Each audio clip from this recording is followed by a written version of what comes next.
Hello students, SN professional classes से मैं हेमंत गुप्ता आज आपके लिए लेकर आऊँ बेटा इनकम टैक्स सब्जेक्ट का income from other sources chapter का क्वेश्चन नंबर 5 और 6 आज के इस सेशन में हम डिस्कस करेंगे। तो चलिए स्टार्ट करते हैं। फर्स्ट क्वेश्चन है बेटा, क्वेश्चन नंबर 5 क्या कह रहा है? ये कह रहा है कि एक निवासी व्यक्ति मिस्टर एक्स 31 मार्च 2021 को समाप्त होने वाले वर्ष के लिए अपनी आय का निम्नलिखित विवरण प्रस्तुत करता है। ये उसने अपनी पूरी आय का विवरण बताया है। और सबसे पहले हम क्वेश्चन पढ़ते हैं कि क्वेश्चन में पूछा क्या है। तो क्वेश्चन में कह रहा है कि कर निर्धारण वर्ष 21-22 के लिए मिस्टर एक्स की अन्य साधनों से आय की गणना कीजिए। यानी कि इनकम फ्रॉम अदर सोर्स में जो भी इनकम आती है, चाहे वो ब्याज की आय हो, पेंशन की हो, किसी भी प्रकार की आय हो, सभी आयों के बारे में वो गणना करवा रहा है। तो चलिए स्टार्ट करते हैं स्टूडेंट्स। फर्स्ट पॉइंट है इसके अंदर, कोयले की खान से रॉयल्टी की आय 20,000 रुपये। तो स्टूडेंट ध्यान रखेंगे, रॉयल्टी इनकम हमारी इनकम फ्रॉम अदर सोर्स में टैक्सेबल होती है। और साथ ही साथ एक इम्पोर्टेंट फैक्ट्स ये ध्यान रखेंगे बेटा, जब भी आपको रॉयल्टी दी होगी तो मोस्ट प्रोबेबल 99% रॉयल्टी से संबंधित कुछ ना कुछ क्वेश्चन में आपको खर्चा जरूर दिया हुआ होगा कि उस रॉयल्टी को प्राप्त करने के संदर्भ में आपने कुछ खर्चा किया। तो उन खर्चों की आय इस उन खर्चों को रॉयल्टी की इनकम से घटाकर फिर टैक्सेबल रॉयल्टी को अदर सोर्स में शामिल करते हैं।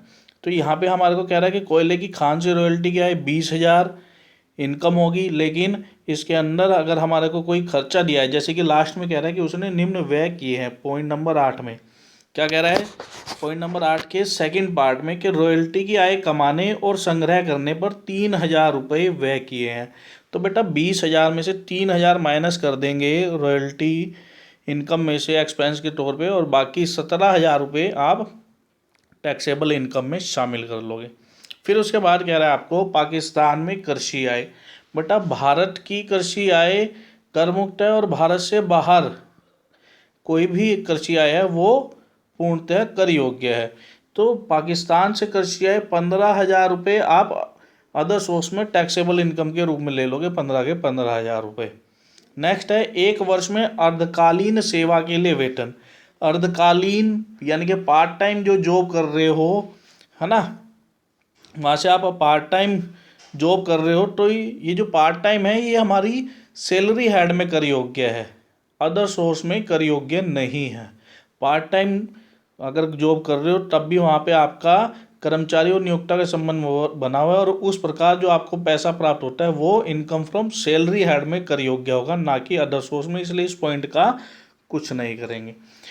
चौथा पॉइंट, संसद सदस्य के रूप में वेतन। तो बेटा ध्यान रखेंगे, संसद सदस्य के रूप में जो वेतन प्राप्त होता है, भले ही यहाँ पे शब्द वेतन कह रहा है, लेकिन जो संसद के सदस्य हैं वो और सरकार का कर्मचारी और नियोक्ता का संबंध नहीं होता, इसलिए ये वेतन शीर्षक में कर योग्य ना होके आपके अदर सोर्स हेड में कर योग्य होते हैं, इसलिए इसको शामिल कर लेंगे अदर सोर्स इनकम में, टैक्सेबल इनकम के रूप में। और नेक्स्ट पॉइंट कह रहा है संसद सदस्य के रूप में दैनिक भत्ता 15,000 रुपये। तो ध्यान रखेंगे, संसद सदस्य के रूप में जो दैनिक भत्ता आपको प्राप्त होता है, संसद सदस्यों को जो दैनिक भत्ता प्राप्त होता है वो कर मुक्त होता है, तो इसका कुछ नहीं करेंगे। नेक्स्ट है उसने रिहायशी मकान 1,000 रुपये प्रति माह किराए पर लिया।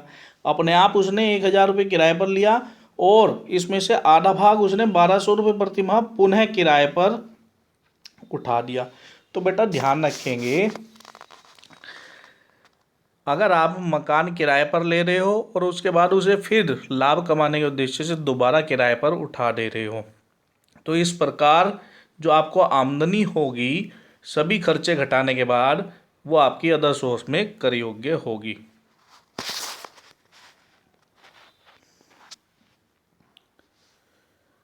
तो यहाँ पे क्या कह रहा है इस पॉइंट में कि आपने 1,000 रुपये प्रति माह किराए पर उठाया और 1,200 रुपये प्रति माह किराए पर उठा दिया, लेकिन कितना भाग? आधा भाग। तो बेटा 1,200 रुपये प्रति माह किराए पर उठाया, 12 महीने के लिए हो गए तो आपके हो गए 14,400 रुपये। और इसमें से जो आपने जो किराया चुकाया वो 1,000 रुपये का आधा कर दोगे, क्योंकि आपने आधा भाग जो है किराए पर उठाया है, तो उस आधे भाग को जिसे किराए पर उठाया उसका आपने किराया कितना पे किया, उसका आपने किराया पे किया 1,000 रुपये का आधा कर दोगे, यानी कि 500 रुपये। तो 500 रुपये के हिसाब से 12 महीने के हो गए 6,000 रुपये। तो इस प्रकार सब लेटिंग की जो इनकम आई जो अदर सोर्स में टैक्सेबल होगी वो हो जाएगी आपकी बेटा 8,400 रुपये। ठीक है, चलिए अब नेक्स्ट पॉइंट के बारे में जानते हैं। तो नेक्स्ट पॉइंट है आपका एक सहकारी समिति से प्राप्त लाभांश। सहकारी समिति से प्राप्त लाभांश 5,000 रुपये आपके कर योग्य इनकम में शामिल हो जाएंगे। लेकिन यहाँ पर क्या कह रहा है कि लाभांश संग्रह, 8वें पॉइंट में कि लाभांश संग्रह करने के लिए 100 रुपये उसने संग्रह के व्यय का भुगतान किया। तो इस 5,000 की जो सहकारी समिति से आपको लाभांश प्राप्त हुआ, इसमें से 100 रुपये संग्रह व्यय के घटा के बाकी कर योग्य आय में शामिल हो जाएंगे। तो चलिए देखते हैं बेटा इस क्वेश्चन को कैसे करेंगे। तो क्या करेंगे, computation of income from other sources for the finance year 2020-21 जिसका असेसमेंट ईयर 21-22 कहलाएगा। तो रॉयल्टी इनकम हमने बताया आपको, रॉयल्टी इनकम जो है 20,000 रुपये है और उसमें से एक्सपेंसेस घटा देंगे 3,000 रुपये के, तो इनकम आ जाएगी आपकी 17,000 रुपये। फिर एग्रीकल्चर इनकम जो कि आपको पाकिस्तान से प्राप्त हो रही है 15,000 रुपये। सैलरी है जो एमपी के तौर पे जो आपको वेतन प्राप्त हो रहा है वो 36,000 रुपये। एमपी को जो डेली अलाउंस मिल रहे हैं वो टैक्सेबल नहीं है। ऐसे ही फिर उसके बाद आपको दिया था सबलेटिंग की इनकम, इसको रिप्रेजेंट करने का तरीका देख लेंगे। रेंट रिसीव 1,200 रुपये पर मंथ के हिसाब से आपने किराए पर उठाया, तो 12 महीने के कितने रुपए किराए के मिले आपको 14,400। लेकिन इस किराए को प्राप्त करने के संदर्भ में आपने क्या खर्चा किया, आपने किराए पर लिया था आधा पोर्शन जो किराए पे उठाया, तो आपने 1,000 रुपये प्रति माह के हिसाब से लिया था, जिसका आधा भाग आपने किराए पर उठाया तो डिवाइड बाई 2 कर देंगे। और कितने महीने के लिए, 12 महीने के लिए। तो इस प्रकार कुल जो आपने 14,400 रुपये कमाने के लिए आपने जो खर्चा किया वो खर्चा घटा देंगे। घटाने के बाद नेट इनकम आ जाएगी आपकी 8,400 रुपये। फिर इसके बाद आपको डिविडेंड की इनकम दी हुई थी जो कि कोऑपरेटिव सोसाइटी से थी, वहाँ से आपको 5,000 रुपये डिविडेंड के रूप में प्राप्त हो रहे थे। लेकिन डिविडेंड को प्राप्त करने के संदर्भ में आपने जो कलेक्शन चार्जेस दिए थे उनको माइनस कर देंगे, तो नेट इनकम आ गई थी आपकी 4,900 रुपये डिविडेंड की इनकम। इस प्रकार सारों का टोटल कर लेंगे तो बेटा आपका आंसर आ जाएगा इनकम फ्रॉम अदर सोर्स का 81,300 रुपये। क्लियर है। यदि किसी बच्चे को किसी क्वेश्चन में डाउट आता है तो वो कमेंट बॉक्स में कमेंट करके ज़रूर बताए, उनके डाउट को हम आश्वस्त करते हैं, उनके डाउट को जल्द से जल्द क्लियर करेंगे अपने नेक्स्ट वीडियो में। चलिए बेटा अब नेक्स्ट क्वेश्चन देखते हैं। नेक्स्ट क्वेश्चन है क्वेश्चन नंबर 6। तो इसमें क्या कह रहा है, इसमें कह रहा है हमारे को कि एक निवासी व्यक्ति श्रीमती नीलम तिवारी, नीलम तिवारी कौन है, एक निवासी व्यक्ति है, 31 मार्च 2021 को समाप्त होने वाले वर्ष के लिए अपनी अन्य साधनों से आय का निम्नलिखित विवरण प्रस्तुत करती हैं। उन्होंने अपनी इनकम का विवरण दे दिया है। सबसे पहले देखते हैं क्वेश्चन की रिक्वायरमेंट क्या है। क्वेश्चन की रिक्वायरमेंट क्या कह रहा है कि कर निर्धारण वर्ष 21-22 के लिए उनकी अन्य साधनों से आय से कर योग्य आय की गणना कीजिए। इनकम फ्रॉम अदर सोर्स से टैक्सेबल इनकम की कैलकुलेशन करवा रहा है क्वेश्चन।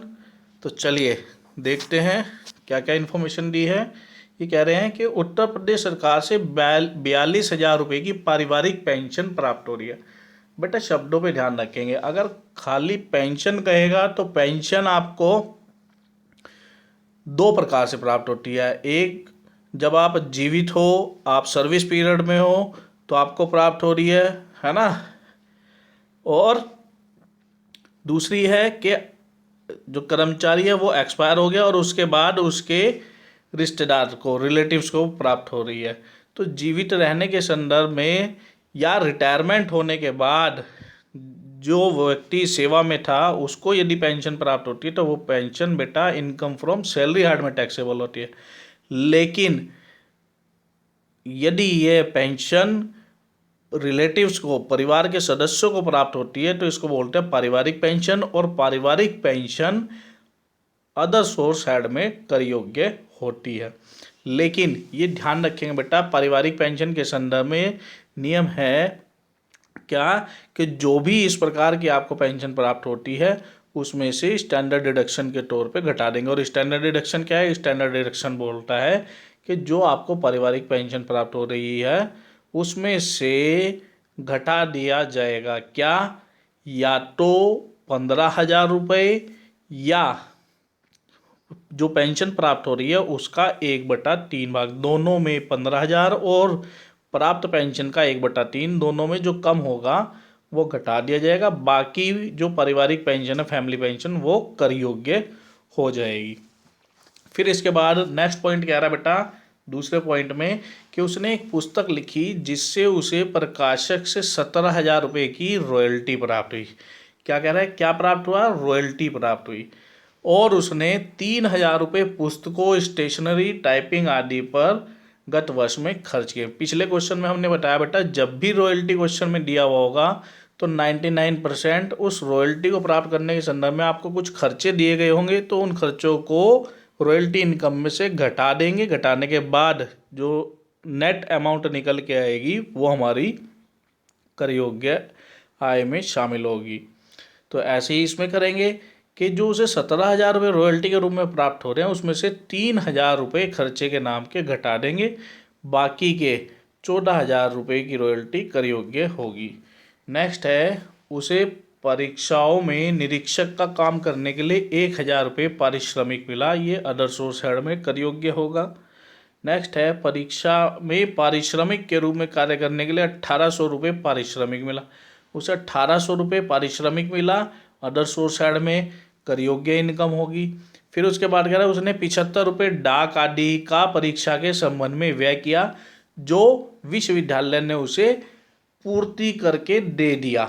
बेटा 75 रुपये उसने जो खर्च किए वो उसे वापस हो गए, ये तो कोई भी इनकम नहीं हुई, इसलिए इसका कुछ नहीं करेंगे। लेकिन ये जो 1,800 रुपये पारिश्रमिक के रूप में मिले ये अदर सोर्स में कर योग्य आय में शामिल कर लेंगे। नेक्स्ट पॉइंट क्या कह रहा है? नेक्स्ट पॉइंट कह रहा है कि गत वर्ष में उसके बैंकर ने लॉकर में 1,00,000 रुपये की रोकड़ी मिले जिसका वह स्रोत नहीं बता पाया। अनडिस्क्लोज्ड इनकम है या अनएक्सप्लेन्ड इनकम, यदि इस प्रकार की कोई इनकम मिलती है तो वो अदर सोर्स हेड में कर योग्य होती है। तो इसी प्रकार ये जो बैंक में 1,00,000 रुपये की रोकड़ी मिली जिसका वो स्रोत नहीं बता पाया कि 1,00,000 रुपये कहाँ से आए, तो ये अदर सोर्स हेड में कर योग्य हो जाएगी। नेक्स्ट पॉइंट है आपका छठा पॉइंट और लास्ट पॉइंट है इस क्वेश्चन का, क्या कि इलाहाबाद बैंक में उसके बचत खाते में 800 रुपये ब्याज के जमा हुए। तो बेटा ध्यान रखेंगे बैंक से मिलने वाला ब्याज हमारा पूर्णतः कर योग्य होता है, और यदि ब्याज 10,000 रुपये से ज़्यादा है तो इस स्रोत पर कर काटा जाता है। और इसी से संबंधित एक इम्पॉर्टेंट फैक्ट है कि बेटा बैंक का यदि आपको 1 रुपये भी ब्याज मिल रहा है तो वो कर योग्य आय में शामिल होगा। लेकिन बचत खाता जो कि आपका पोस्ट ऑफिस में है, यानी कि post office saving bank account पे जो आपको इंटरेस्ट मिल रहा है वो 3,500 रुपये तक कर मुक्त है, और 3,500 रुपये से अगर ज़्यादा है तो ज़्यादा वाला अमाउंट कर योग्य होगा यदि खाता एकल व्यक्ति के नाम पे है। यदि खाता संयुक्त नाम से है तो उस स्थिति में 7,000 रुपये का ब्याज पोस्ट ऑफिस से मिलने वाला 7,000 रुपये तक का ब्याज संयुक्त खाते में कर मुक्त होगा, उससे ऊपर की राशि कर योग्य होगी। तो इस क्वेश्चन में क्या कह रहा है कि इलाहाबाद बैंक में उसके बचत खाते में 800 रुपये ब्याज के जमा हुए, तो ये 800 रुपये कर योग्य आय में शामिल हो जाएंगे अदर सोर्स हेड में। तो क्वेश्चन की रिक्वायरमेंट थी कि कर निर्धारणवश 21-22 के लिए उसके अन्य साधनों से कर योग्य आय की गणना कीजिए। तो चलिए देखते हैं इसको कैसे रिप्रेजेंट करेंगे। तो रिप्रेजेंट करने का तरीका रहेगा computation of taxable income from other sources for the financial year 2020-21, जिसका असेसमेंट ईयर 21-22 में कर रहे हैं। तो बेटा फैमिली पेंशन लिख लेंगे। सबसे पहला पॉइंट था फैमिली पेंशन। 42,000 रुपये की दी गई है उसके अंदर, इसमें से स्टैंडर्ड डिडक्शन घटा देंगे 15,000 रुपये, या प्राप्त पेंशन का 1/3 भाग, दोनों में जो कम अमाउंट होगी वो घटा दिया जाएगा। दोनों में 15,000 और 14,000 में सबसे कम कौन सा है? 14,000 रुपये। तो 14,000 रुपये घटा देंगे, घटाने वाले को रिप्रेजेंट करते हैं ब्रैकेट से, यानी कि ब्रैकेट का मतलब है कि माइनस करने वाली फिगर है। तो 42,000 में से 14,000 रुपये माइनस कर देंगे तो 28,000 रुपये पेंशन के तौर पे, फैमिली पेंशन के तौर पे कर योग्य आय में शामिल हो जाएगा। फिर इसके बाद कह रहे हैं बुक्स की रॉयल्टी के रूप में आपको 17,000 रुपये प्राप्त हो रहे थे, और इस 17,000 को प्राप्त करने के संदर्भ में आपने जो खर्चा किया है 3,000 रुपये, ये माइनस कर देंगे तो बाकी के 14,000 रुपये कर योग्य आय में शामिल हो जाएंगे। फिर इसके बाद आपकी इन्विजिलेशन फीस दी गई थी। इन्विजिलेशन फीस कितनी थी? 1,000 रुपये। 1,000 रुपये अदर सोर्स में कर योग्य में शामिल हो जाएगी। फिर इसके बाद एग्जामिनरशिप के रूप में आपको 1,800 रुपये प्राप्त हो रहे थे, ये भी अदर सोर्स में टैक्सेबल आय में शामिल होंगे। फिर इसके बाद आपको बता रहा था कि बैंक में कुछ अनएक्सप्लेन्ड और अनडिस्क्लोज्ड इनकम थी जिसका कोई वो स्रोत नहीं बता पाए थे, तो इस सारे के सारे 1,00,000 रुपये हमारे टैक्सेबल अदर सोर्स हेड में शामिल हो जाएंगे टैक्सेबल इनकम के रूप में। फिर इसके बाद दिया हुआ था कि बैंक के बचत खाते का ब्याज 800 रुपये, तो बताया था कि बैंक से जो भी हमारे को ब्याज प्राप्त होता है वो कर योग्य आय में शामिल होगा, तो इसको भी शामिल कर लेंगे। तो इस प्रकार बेटा इस क्वेश्चन का जो करेक्ट आंसर होगा taxable income from other source वो 1,45,600 रुपये इसका क्वेश्चन का करेक्ट आंसर होगा, जो कि ये आपको क्वेश्चन में दिया गया 1,45,600 रुपये। स्टूडेंट्स, वीडियो कैसा लगा कमेंट बॉक्स में कमेंट करके ज़रूर बताएं, और साथ ही साथ इस वीडियो को अपने अन्य मित्रों के साथ भी ज़रूर शेयर करें ताकि वो भी इस वीडियो का बेनिफिट ले सके। मिलते हैं अपने नेक्स्ट वीडियो में, तब तक के लिए bye bye and best of luck for your examinations.